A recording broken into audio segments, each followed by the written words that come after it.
Welcome to The Explainer. Today, we're diving into a revolution in warfare. It's a new kind of shield being built in the Middle East, and it's a direct response to a threat that's become so overwhelming, it's forcing nations to completely rethink how they defend their skies.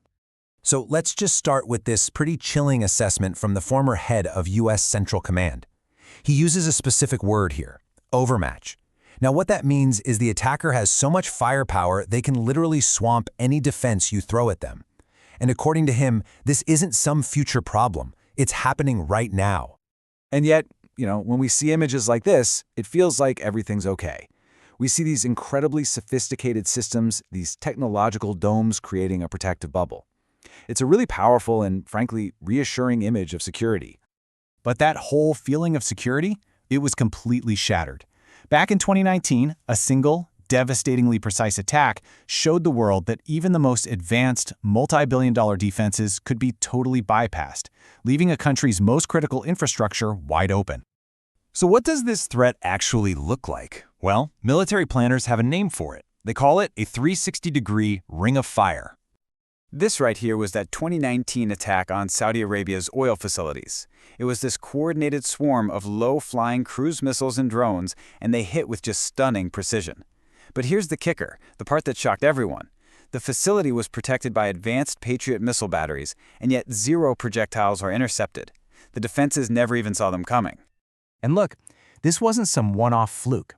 Since 2011, Iran and its proxies have launched over 3,150 projectiles, that's drones, rockets, missiles, at U.S. and partner forces in the region. The threat isn't just there, it's constant, and it's growing. Now, Iran's own missile arsenal can hit almost any target in the Middle East. That's a huge threat on its own. But the real problem, the thing that makes this so complex, isn't just about attacks coming from Iran itself. You see, Iran's strategy is to create that ring of fire. How? By giving its advanced missile and drone technology to its proxies all over the region. Groups like Hezbollah in Lebanon, the Houthis in Yemen, and militias in Iraq and Syria. For the defender, this is a nightmare. An attack can now come from any direction, at any altitude, making the job of protecting your country infinitely harder and way, way more expensive.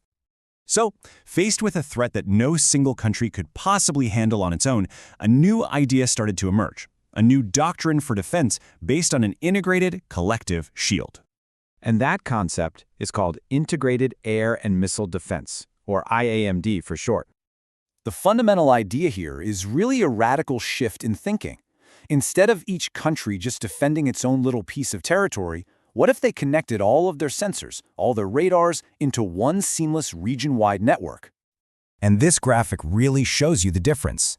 On the left, you've got these siloed defenses. Each country is like an island, only seeing what's right in front of it. But on the right, you have a connected web. A threat that's detected by one country is instantly seen by everyone, creating this massive, shared shield where there are no blind spots. So how does this actually work? Well, it's pretty straightforward. All the partners agree to share their radar data in real time. That data gets fed into a central hub, which pieces it all together into one single, unified map of the entire sky. Then, that map gets shared back out to everyone. The result? Everybody sees everything, everywhere, all at once. It's a level of shared awareness that's just unprecedented. Now, this whole idea of an impenetrable shield isn't just a theory. We actually have a world-famous example of it working in the real world. But, and this is a big but, that very same example reveals a critical fundamental flaw in the whole model. Of course, I'm talking about Israel's Iron Dome system. It's a modern marvel with an absolutely staggering 90% success rate at knocking down short-range rockets headed for cities. It's definitive proof that this level of sophisticated defense is actually possible. But here it is. Here is the fatal flaw. The economics are completely, totally unsustainable. An attacker can build a crude, unguided rocket for about $800. To shoot that rocket down, the defender has to fire a precision-guided interceptor that costs around $50,000.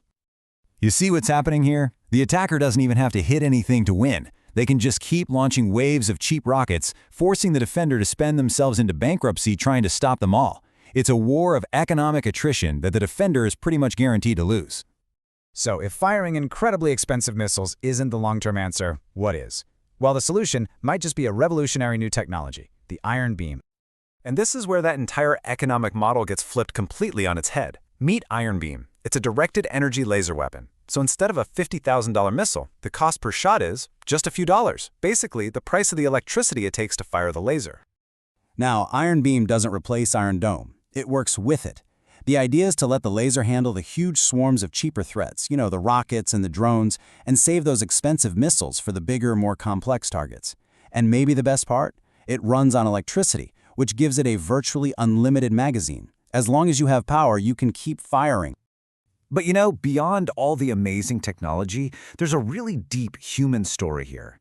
The system is named Eaton's Beam, in memory of a fallen soldier, Eaton Osteyer. It's a poignant tribute that transforms a piece of military hardware into a national monument. So, what does this all mean for the future? How does a technology like this actually change the fundamental rules of conflict? We are looking at a true paradigm shift here.